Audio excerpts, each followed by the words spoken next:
Hello guys, welcome to PA classes. Daily current affair के session में आज 22 मार्च 2024 का हम डिस्कशन करने वाले हैं।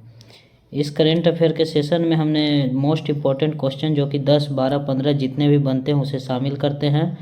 और इसमें वही है कि जितना एक्स्ट्रा फैक्ट के साथ डिस्कशन करते हैं, जिससे कि आपका क्वेश्चन जो 10, 12 है वो 15, 40, 60 में चेंज हो जाता है। तो आइए शुरू करते हैं अपना।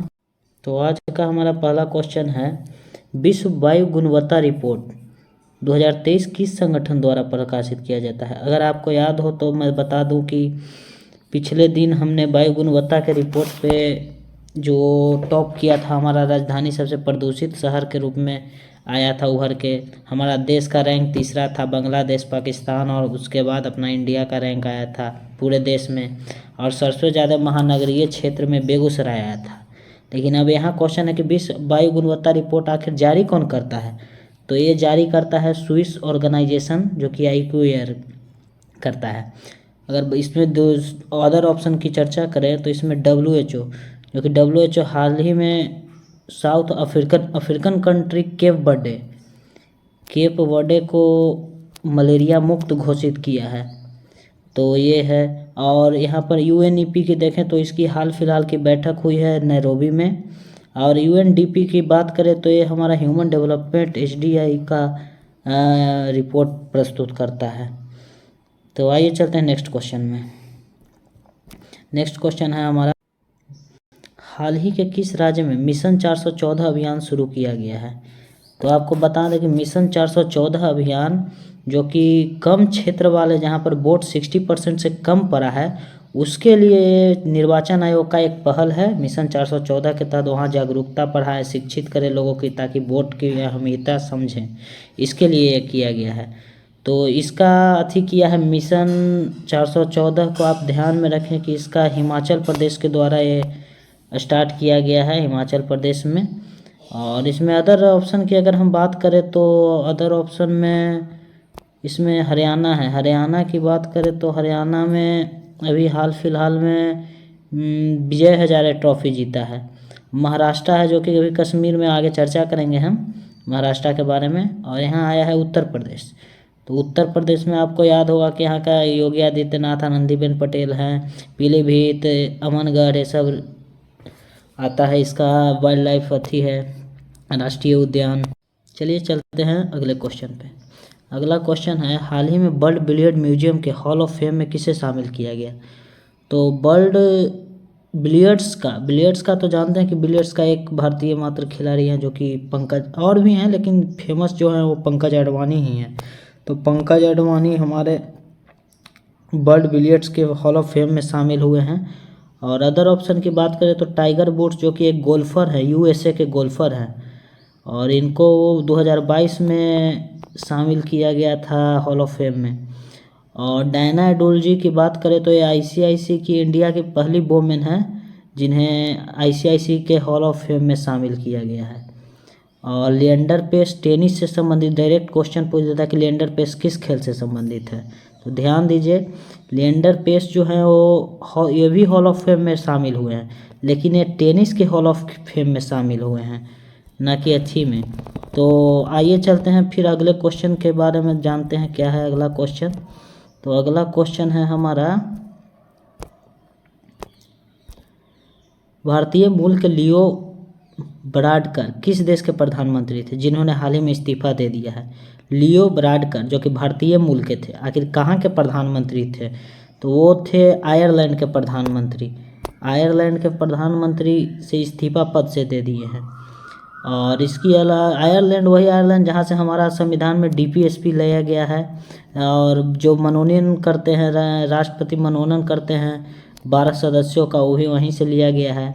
इसमें अदर ऑप्शन की बात करें तो सिंगापुर में हम चर्चा करें तो अभी भारतीय मूल के सनमुरक्तम जो है ना, वो वहाँ के अभी राष्ट्रपति हैं। सूरीनाम, जो हाल फिलहाल में हम लोग को राष्ट्रपति जो द्रौपदी मुर्मू हैं, उनको राष्ट्रीय अपना नेशन के सर्वोच्च सम्मान से सम्मानित किए हैं। अमेरिका के अगर रिलेट करें तो कैमला हैरिस, जो कि वाइस प्रेसिडेंट है, भारतीय मूल, जिनका संबंध तमिलनाडु से है, उनको हम रिलेट कर सकते हैं। तो ये क्वेश्चन नंबर 4 का डिस्कशन हो गया। और अब चलते हैं हम लोग नेक्स्ट क्वेश्चन पे। नेक्स्ट क्वेश्चन है हमारा, विश्व वानिकी दिवस प्रति वर्ष कब मनाया जाता है? तो विश्व वानिकी दिवस तो लगभग लोगों को पता ही होगा। विश्व वानिकी दिवस डायरेक्ट क्वेश्चन आ जाता है। तो विश्व वानिकी दिवस 21 मार्च को मनाया जाता है, जिसमें कि इस बार का थीम वानिकी दिवस का बनाया गया है कि वन और नवाचार, बेहतर दुनिया के लिए नए समाधान। अगर बात करें हम तो वानिकी दिवस का क्या बताएं, वन और नवाचार, बेहतर दुनिया के लिए समाधान। और अब अगला अदर ऑप्शन की चर्चा करें हम, तो अदर ऑप्शन में जैसे कि 20 मार्च है, तो 20 मार्च को अंतर्राष्ट्रीय प्रसन्नता दिवस मनाया जाता है। और क्वेश्चन में हम शामिल किए विश्व गोरैया दिवस। जैसे हम लोग रिलेट कर सकते हैं कि गोरैया के आने पर हमारे यहाँ खुशहाली आती है, ऐसा मान्यता है, इसीलिए गोरैया से रिलेट कर सकते हैं कि गोरैया दिवस और प्रसन्नता दिवस, विश्व गोरैया दिवस और विश्व प्रसन्नता दिवस 20 मार्च को मनाया जाता है। 22 मार्च की बात करें तो 22 मार्च को हमारा बिहार दिवस है, इसको रिलेट कर सकते हैं। आइए चलते हैं अब अगले क्वेश्चन पे। नेक्स्ट है, संजय मुखर्जी को किस राज्य के पुलिस महानिदेशक के रूप में नियुक्त किया गया है? तो आपको बता दें कि संजय मुखर्जी हाल फिलहाल में वेस्ट बंगाल के पुलिस महानिदेशक बनी हैं। और इसमें अदर ऑप्शन की अगर चर्चा हम करते हैं तो फूलों की घाटी उत्तराखंड है। उत्तर प्रदेश आया है, उत्तर प्रदेश में आपको बता दें कि उत्तर प्रदेश में हमारा लखनऊ वन है, लखनऊ में बंदर वन का उद्घाटन हुआ है। फिर इसके बाद यहाँ AICT बना है। और नेक्स्ट है महाराष्ट्र। महाराष्ट्र की चर्चा करें तो महाराष्ट्र की अभी रश्मि शुक्ला याद हो आपको, वो DGP का भार संभाली हैं, जो कि पहली महिला थी हैं DGP महाराष्ट्र के, लक्ष्मी शुक्ला।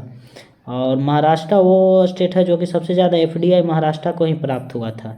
तो ध्यान में रखिए सब बात, जो बोलते हैं उतना लिख तो नहीं पाते हैं, ताकि अभी वैसा इक्विपमेंट भी नहीं है मेरे पास, लेकिन जो बोलते हैं उसको ध्यान से सुनिए। आपको 100% है कि आपको याद होगा ही होगा, याद होना ही होना है।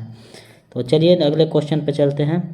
अगला क्वेश्चन हमारा, IPL 2024 से पहले चेन्नई सुपर किंग्स का नया कप्तान किसे चुना गया है?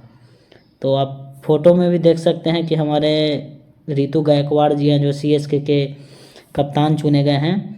और इसमें CSK और मुंबई इंडियंस सबसे सफल टीम मानी जाती है IPL के। ये 17वीं एडिशन है IPL का, जिसकी स्टार्ट 2008 से हुआ था, स्टार्टिंग 2008 से हुआ था। और इसमें बात करें तो पहला ऑप्शन की हार्दिक पांड्या जो कि पिछले बार गुजरात टाइटन का खिताब दिलाए थे, जीते थे भी, और उनका इस बार मुंबई इंडियंस से कैप्टनशिप कर रहे हैं। और अगला है रोहित शर्मा को वर्ल्ड कप के लिए, जो वर्ल्ड T20 वर्ल्ड कप होने वाला है उसके लिए इनको चुना गया है। और इसमें अगला ऑप्शन है शुभमन गिल। तो शुभमन गिल इस बार का शुभमन गिल जो है ना, वो यहाँ गुजरात टाइटन का कैप्टनशिप करने वाले हैं। तो ये देख ली हम लोग। इस बार अगले क्वेश्चन में चलते हैं, जो कि है हमारा, हाल ही में किस राज्य ने त्रिनेत्र ऐप 2.0 लॉन्च किया है? ये क्वेश्चन को हमने पिछले सेशन में भी ऐड किया था, इस बार रिवीजन के तौर पे लिए हैं। आगामी यूपी पुलिस कांस्टेबल ये सब को लेकर थोड़ा सा इसको दोबारा हम शामिल किए हैं कि आप ध्यान रखते हैं कि नहीं। तो इसमें आपको बता दें कि त्रिनेत्र 2.0 का लॉन्च यूपी किया था, और यूपी किया था दिल्ली में इस बार का। अगर अदर ऑप्शन की बात करें तो इसका तो बताए थे पिछले क्लास में। इस अदर ऑप्शन में दिल्ली है, तो दिल्ली में आपको बता दें कि इस बार रायसीना डायलॉग दिल्ली में होने वाला है, रायसीना डायलॉग होने वाला है। और नेक्स्ट क्वेश्चन पे चलते हैं। नेक्स्ट क्वेश्चन है हमारा, हाल ही में किस लोकतंत्र के लिए तीसरा शिखर सम्मेलन कहाँ आयोजित किया गया है? तो आपको बता दें कि लोकतंत्र के लिए जो तीसरा शिखर सम्मेलन है उसका साउथ कोरिया में हो रहा है। वही साउथ कोरिया जहाँ का कंपनी का सैमसंग है, आप लोग को पता होगा सैमसंग। और सैमसंग है, इसका अगर राजधानी की बात करें तो सियोल है। सियोल और साउथ अफ्रीका एक प्योंगयांग होता है, जो कि उत्तरी कोरिया जो होता है, नॉर्थ कोरिया, उसकी राजधानी है। और साउथ कोरिया सियोल से आप डायरेक्ट रिलेशन कर सकते हैं, Seoul south Korea, Seoul south Korea ऐसे करके। और अगर नॉर्थ कोरिया और साउथ कोरिया के बीच में जो डिवीजन है वो 38वीं समांतर रेखा से दोनों अलग होती हैं। तो ये सब ध्यान में रख सकते हैं आप। और इसके अलावा अगर बात करें हम अगले क्वेश्चन की, तो अगले क्वेश्चन में है, हाल ही में पर्यटन के लिए कश्मीर में ज़मीन खरीदने वाला राज्य कौन बना है। तो पर्यटन के लिए ज़मीन खरीदने वाला आपका राज्य है जो कि महाराष्ट्र बन गया है। महाराष्ट्र ने 2 कुछ एकड़ ज़मीन का जम्मू कश्मीर में खरीदा है, क्योंकि पहले 370 रहते हुए कोई ऐसा नहीं कर सकता। 370 हटने के बाद महाराष्ट्र वहाँ खरीदा है। वहाँ खरीदने का मेन पर्पस यही है उसका कि जो भी महाराष्ट्र से जाएं उसके लिए गेस्ट हाउस तैयार किया जाए, जिसकी सुरक्षा और सुविधा के लिए वहाँ के महाराष्ट्र के लोगों को दिक्कत ना हो, पर्यटन करके वहाँ पर आराम से विश्राम कर सकते हैं, हर सुविधा हो। और अदर ऑप्शन की इसमें बात करते हैं तो जैसे कि गोवा है, तो गोवा की बात करें तो गोवा में जैसे पर्पल फेस्टिवल होता है, हर साल पर्पल फेस्टिवल का आयोजन यहीं होता है। पंजाब की बात करें तो ये सैयद मुश्ताक अली ट्रॉफी विजेता रहा है। हरियाणा इस बार का विजय हजारे ट्रॉफी भी जीता है। तो ये सब चर्चा हमने बहुत बार कर रखा है और ये सब ध्यान रखने वाली चीज़ें हैं, इसीलिए हम बोलते हैं, इम्पोर्टेंट है इसीलिए बात करते हैं। तो आइए चलते हैं, अगले 2-3 क्वेश्चन और हैं जो कि इम्पोर्टेंट है, इसलिए 10 से बढ़ा भी देते हैं। ऐसा नहीं है कि जो इम्पोर्टेंट है उसको छोड़ दे, 10 ही क्वेश्चन हमको शामिल करना है, ऐसा बिल्कुल भी नहीं। चलिए चलते हैं नेक्स्ट क्वेश्चन पे। तो ये हाल ही में 2021-22 में रामनाथ गोयनका पुरस्कार प्रदान किए गए। रामनाथ गोयनका पुरस्कार किस क्षेत्र में प्रदान किए जाते हैं? ये सीधा क्षेत्र आपसे पूछ देगा क्वेश्चन में, उठ के आ जाएगा किस क्षेत्र से। तो बताओ, ये रामनाथ गोयनका जो हैं वो जर्नलिज्म यानी पत्रकारिता के से संबंधित है, डायरेक्ट इसका हम रिलेट कर सकते हैं। एग्रीकल्चर से अगर हम देखें तो MS स्वामीनाथन पुरस्कार संबंधित है, जिसको इस बार BR कम्बोज को दिया गया है, BR कम्बोज। और इसके अलावा अगर हम बात करें आर्किटेक्ट में प्रित्जर पुरस्कार का रिलेशन कर सकते हैं। गणित का जैसे एबल पुरस्कार हो गया, रामानुजम पुरस्कार हो गया, ये सब मैथमेटिक्स में दी जाती हैं। तो ये सब ध्यान रखें और यही सब क्वेश्चन में उठते हैं और डायरेक्ट आ जाता है क्वेश्चन में, आदमी कंफ्यूज हो जाता है, ध्यान में रखें। नेक्स्ट क्वेश्चन है विश्व गौरैया दिवस। आ गया ना विश्व गौरैया दिवस। तो विश्व गौरैया दिवस हर साल मनाया जाता है 20 मार्च को, जो कि पिछले बार भी बोले कि गौरैया के आने से प्रसन्नता घर में बढ़ती है, ऐसी मान्यता है। तो आप डायरेक्ट याद कर सकते हैं। और प्रसन्नता में भी आपका रिपोर्ट पिछले क्लास में हम बताए थे कि बर्ड हैप्पीनेस इंडेक्स में पिछले बार का रैंक 126 इंडिया की रैंक रही है, फिनलैंड टॉप पे रहा है। तो ये हो गया। और इसके अलावा 21 मार्च को तो बता ही दिए, वानिकी दिवस, विश्व वानिकी दिवस मनाया जाता है। आइए चलते हैं नेक्स्ट क्वेश्चन पे। नेक्स्ट क्वेश्चन है प्रबोवो सुबियांतो किस देश के नए राष्ट्रपति चुने गए हैं?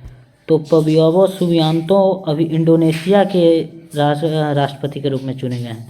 इंडोनेशिया, वही इंडोनेशिया जिसकी राजधानी जकार्ता है। और यहाँ अदर ऑप्शन की बात करें तो फिनलैंड हैप्पीनेस इंडेक्स में टॉप रहा है, हेलसिंकी इसकी राजधानी है। अल सल्वाडोर वही है जो कि बिटकॉइन ज्वाइन कर को लीगल बनाने वाला पहला देश था बिटकॉइन को। तो इससे अल सल्वाडोर से हंगरी को राजधानी बुडापेस्ट रिलेट कर सकते हैं, हंगरी की राजधानी बुडापेस्ट है। तो आज के सेशन में बस इतना ही था। ठीक है, थैंक यू, धन्यवाद। अच्छा लगे तो लाइक करिए, शेयर करिए, सब्सक्राइब करिए। Thank you.